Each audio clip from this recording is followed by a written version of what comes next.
todo esto, el plan, fue ideado para una feroz, inédita persecución contra quien fuera presidenta de la República durante 2 periodos consecutivos, por el voto popular. Perdón, doctora, pero parece que hay un micrófono abierto y están haciendo manifestaciones que impiden que escuchemos la declaración, por favor. Si es arriba, por favor. Le pido a toda la sala de audiencia si puede mantenerse en silencio. Primero, multiplicidad de procesamientos. Soy miembro de 4, jefa de 4 asociaciones ilícitas. La verdad que no sé cómo tuve tiempo para gobernar este país, porque me la pasaba armando asociaciones ilícitas. 2 de carácter familiar, 2 de carácter público empresarial, porque en unas hay empresarios, en otras unos empresarios. En la última asociación ilícita,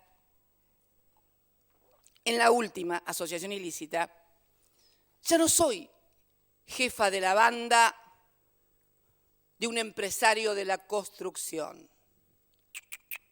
Ahora soy jefa de la banda de todos los empresarios de construcción de la República Argentina, en lo que se conoció como la causa de los cuadernos. Es curioso, porque una digresión, no es el momento, pero sería bueno hacer una observación de carácter jurídico, institucional y de carácter lógico, porque el derecho siempre es lógica, fundamentalmente. Antes que escrito, es lógico el derecho. Este juicio está montado sobre la hipótesis de que Néstor Kirchner fue presidente para armar una asociación ilícita con un empresario de la construcción que era su amigo de Río Gallegos para venir a saquear las arcas del Estado y que juntos las saquearon. Resulta ser que durante múltiples audiencias, escritos, presentaciones, habíamos pedido, cuando estuvo la denuncia de Tayano, que se hiciera una auditoría de la obra pública para auditar toda la obra pública de la República Argentina y se nos denegó sistemáticamente. Pero entonces, o esta causa no tiene sustento, porque no es cierto que había pergeniado la idea de traer a un empresario de la construcción, porque si realmente formó la banda también del 2003 con todos los empresarios de la construcción, ¿qué necesidad tenía de traer a un empresario de la construcción si tenía a todos los de la República Argentina? Una de las dos cosas, o esta causa no tiene sustento, o la otra tampoco, o ambas no tienen sustento, y se trata, tal cual lo veníamos afirmando, de causas armadas sobre hipótesis que no resisten el menor análisis, no ya del derecho, no ya de la doctrina o de la jurisprudencia, sino de la más elemental lógica. Multiplicidad de procesamientos. Jefa de 4 asociaciones ilícitas, 15 juicios, 15 acusaciones, y todas, absolutamente todas, fueron sorteadas o cayeron para el doctor Bonadío o para Ercolini. Pero la verdad que tampoco sería justo cargar las tintas sobre Bonadío y Ercolini, porque son 2 jueces de grado, que si son arbitrarios, que si son injustos, que si son no jueces o jueces enemigos, deberíamos tener todo un sistema de alzada, de primera instancia, de casación y de la Corte para resolver, por lo menos en la facultad, en la época que yo estudiaba, las alzadas siempre estaban como una garantía. De hecho, la Comisión Interamericana de Derechos Humanos exige que haya por lo menos 3 niveles de alzada para que el acusado o el condenado tenga, en primera instancia, tenga suficientes oportunidades de revisión de la condena. No. Acá el sistema que pergenió y alineó el gobierno se alineó con los jueces que eran los que más se animaban hacer las cosas que hicieron. A punto tal que cuando un juez no quiso llamarme a declaración indagatoria en lo que se conoció como la ruta del dinero K mediáticamente, a punto tal que cuando el juez decía, no puedo llamarla, no tengo pruebas, no tengo elementos para llamar a la doctora Cristina Fernández de Kirchner a la causa, la Cámara, presidida por el doctor Irursun, creo que se dice, ¿no? Irursun, le ordenó una cosa inédita también. Una Cámara le ordena, luego de 3 o 4 intentos en que le devolvían la causa y el juez no me llamaba, y no me llamaba, y no me llamaba, y se venían las elecciones y había que llamarla. Entonces, la Cámara, en una resolución inédita, acá ustedes son miembros de esta casa, yo no recuerdo, sinceramente, un tribunal de alzada que obliga a un juez de grado a que le tome declaración a una persona donde el juez dice que no tiene. Bueno, el juez interviniente en la causa no le tomó otra cosa que convocarme a declaración indagatoria. Y después me dictó la falta de mérito. Pero hasta eso se llegó. Hasta obligar a jueces a tomarme indagatoria sin tener ningún elemento de prueba en los expedientes. Recién hacía mención al doctor Irursun, el autor de la doctrina que yo llamo también la doctrina Irursun, y que es todo miembro del gobierno anterior. En realidad la doctrina sería básicamente todo miembro de los gobiernos que tuvieron lugar entre el 2003 y el 2015 conservan una influencia notable y además se fugan. Así que si alguien fue miembro del gobierno del 2003 al 2015, le cae al pelo la doctrina Irursun. Peligro de fuga, influencia para destruir o alterar pruebas o el juicio, y así surgió los pedidos de prisión preventiva y la ejecución. Ahora bien, ¿cuándo se dicta la primera prisión preventiva contra quien había sido presidenta de los argentinos? Yo estuve 2 años sin fueros. Desde el 10, por decisión propia, por voluntad propia, decidí no tener fueros. Ya estaba en marcha la causa Bonadío, Dixit o Tesur. Ya estaba en marcha también la causa Dólar Futuro, que fue hecho unos días antes. Es más, el juez Arcolini, el juez instructor de esta causa, en la que me procesó también por asociación ilícita, o sea, un delito que podría eventualmente merecer la preventiva, dijo, no le vamos a aplicar la preventiva. No le vamos a aplicar la preventiva porque no hay peligro de fuga. Y no me dictó la preventiva. El procesamiento de primera instancia de este juicio oral es de fecha 27 de diciembre del 2016. Al año y 17 días de haber dejado de ser presidenta. Bien, siguió inclusive la causa de Bonadío, de Dólar Futuro, bastó que fuera electa senadora para que 3 días antes, 6 o 7 de diciembre, no recuerdo exactamente la fecha, de 2017, me bajaran la prisión preventiva, que obviamente no pudieron ejecutar porque yo tenía fueros. ¿Qué buscaba la construcción mediática del gobierno? No puede ir presa porque tiene fueros. Se ampara en los fueros. ¿Escucharon? Lo escucharon seguramente, ¿no? Cristina no va presa porque se ampara en los fueros. Títulos de diarios, programas enteros de televisión. Y todos sabemos que al gobierno debe haber decidido por alguna razón que no les convenía, no podía, esos análisis que hacía esta mesita judicial junto al presidente y calculo que algún otro político también, pero hasta eso fue construido mediáticamente. Se pide prisión preventiva para mí cuando no la pueden ejecutar. Durante 2 años no la tuve y no hubo un solo fiscal o un solo juez que la pidiera. Bastó que tuviera los fueros para hacerlo. Persecución que se extendió a embargos, inhibiciones, hasta quita de mi pensión como expresidenta.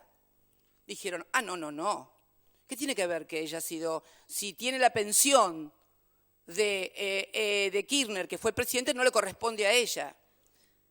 Cualquier elemental norma previsional es como decir a una mujer, no, señor, usted tiene su jubilación, no le corresponde la pensión de su marido, si tiene la pensión de su marido, no corresponde hasta estas cosas. Por supuesto estamos en juicio civil, pero quiero detenerme en medidas que han violado claramente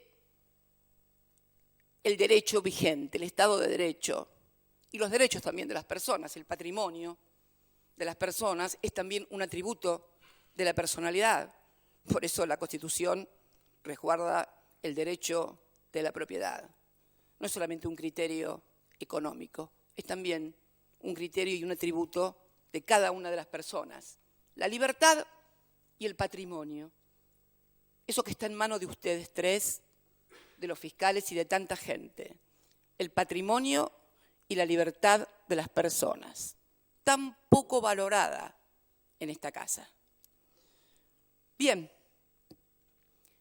Se intervinieron sociedades comerciales, familiares además.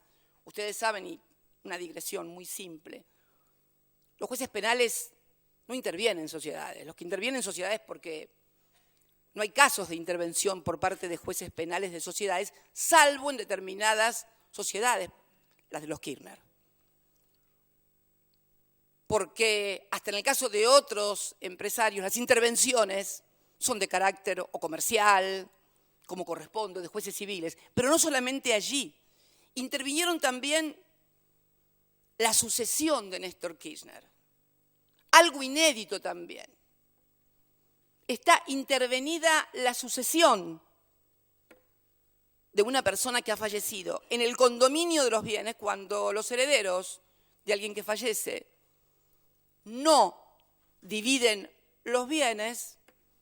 Por imperio de la ley, fue la última reforma que hicimos del Código Civil, se queda constituido automáticamente la figura del condominio. Ya no hay más la situación que estaba antes de la reforma del Código Civil, que era una suerte de sucesión indivisa, se la denominaba, se transformó y se obliga que en el caso de que los herederos no quieran dividirse los bienes, se constituye automáticamente un condominio. Y el condominio, si no hay disposición en contra de los herederos, es administrado por el condómino de mayor edad. Como yo había renunciado en una sucesión anticipada, algo muy común y también previsto por el Código Civil vigente, en el mismo acto sucesorio, el condómino administrador de eso era el hijo mayor de Néstor Kirchner, Máximo Kirchner.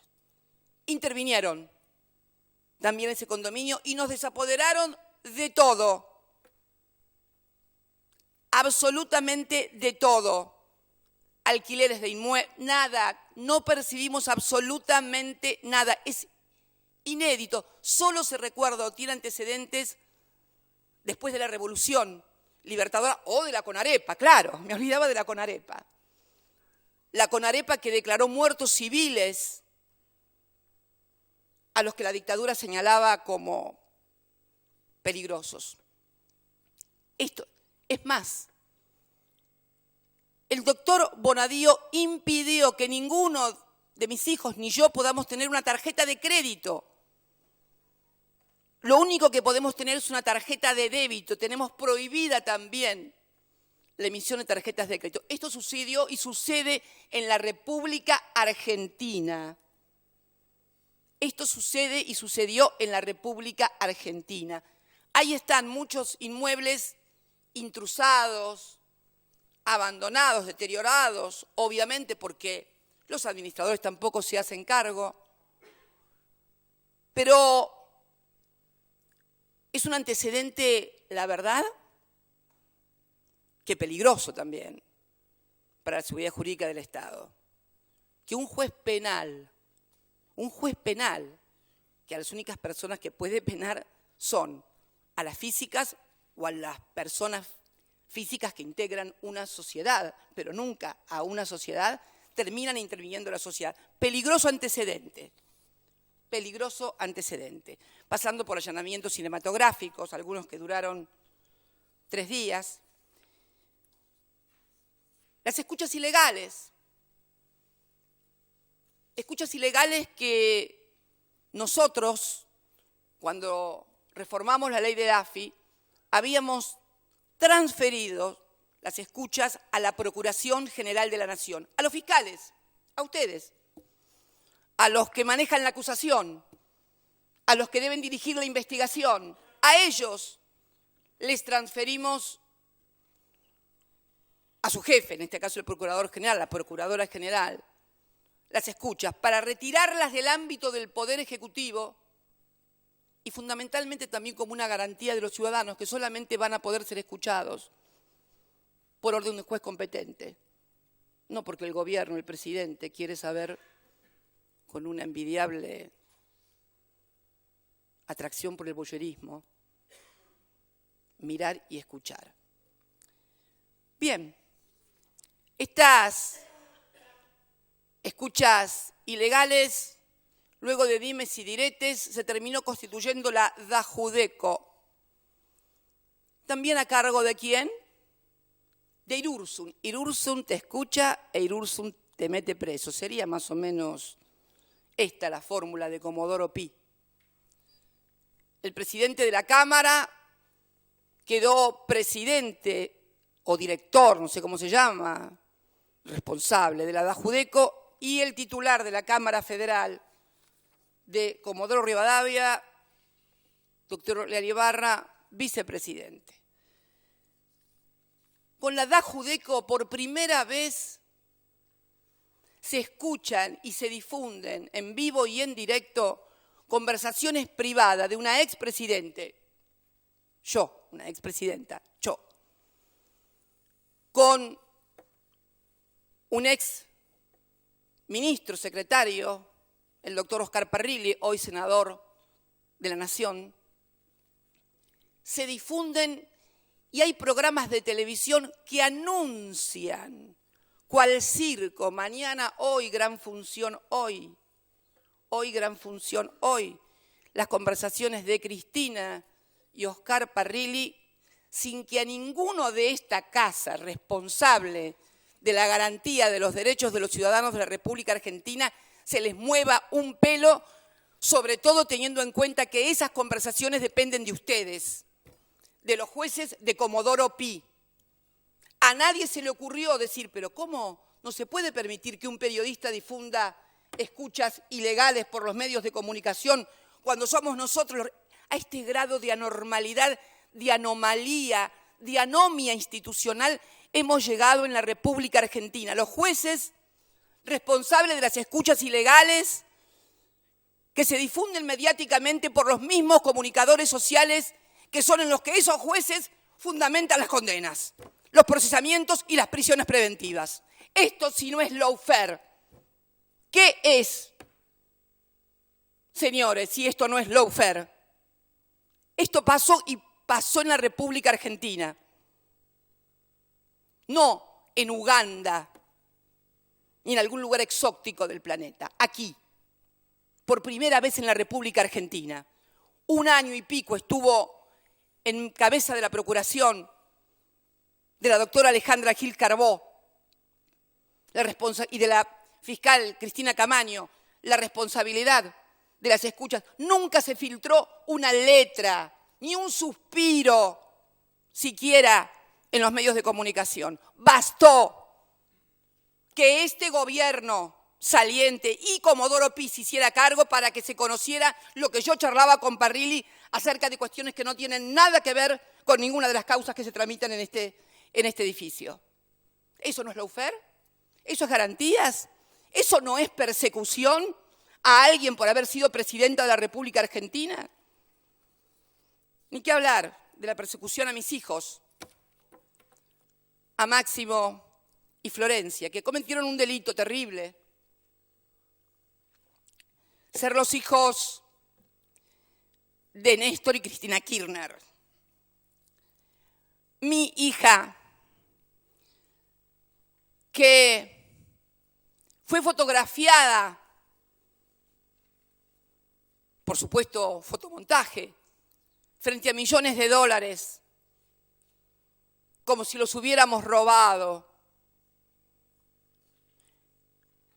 sin aclarar, porque se la pasaron buscando la ruta del dinero acá, ¿dónde está el dinero acá? En las Seychelles, en las Caimanes, en los Panama Papers no, en los Panama Papers, no, el dinero de la sucesión, el dinero de los plazos fijos que habíamos convertido en dólares, no estaba en ningún paraíso fiscal, ni a nombre de testaferros.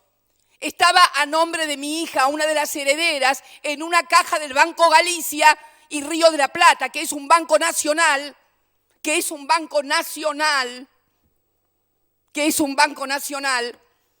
y que por supuesto pudo explicar, por eso no tiene ninguna acción por lavado de dinero, que el dinero nunca había salido del banco durante años. En esas cajas estaban años y años de plazos fijos nuestros, todos declarados en cada una de las declaraciones juradas mías y de Néstor, publicadas. Recuerdo todavía cuando dispuse, o el Banco Central dispuso la regulación cambiaria que se bautizó como corralito, que teníamos entre los numerosos depósitos un depósito de 3,5 millones de dólares, y decidí cambiarlo a pesos porque no podía exigir a los argentinos algo que no hacía su propia presidenta.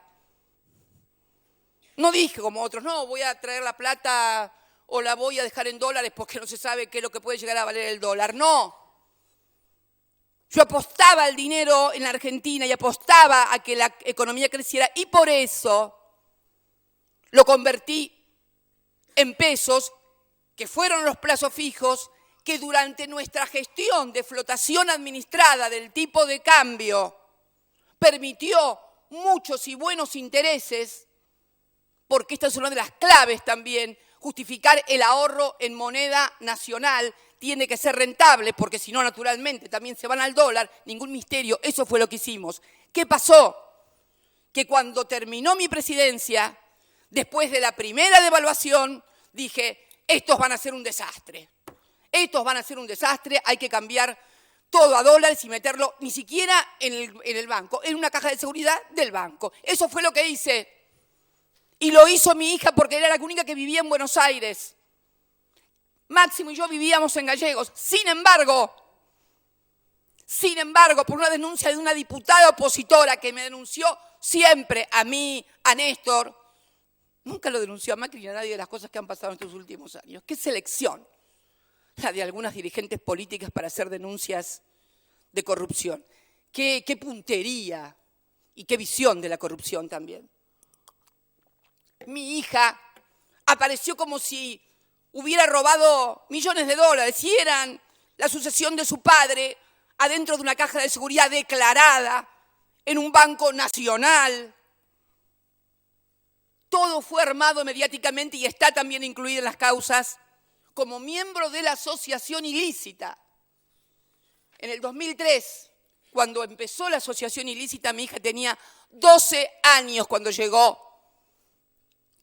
a Olivos. 12 años tenía.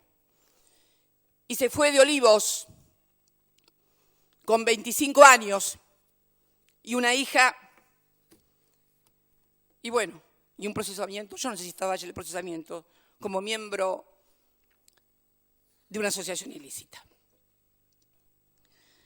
Y precisamente el entonces presidente del banco, esto también figura una causa, pero igualmente fue sobreseído, Sturzenegger, en una reunión del directorio del Banco Central,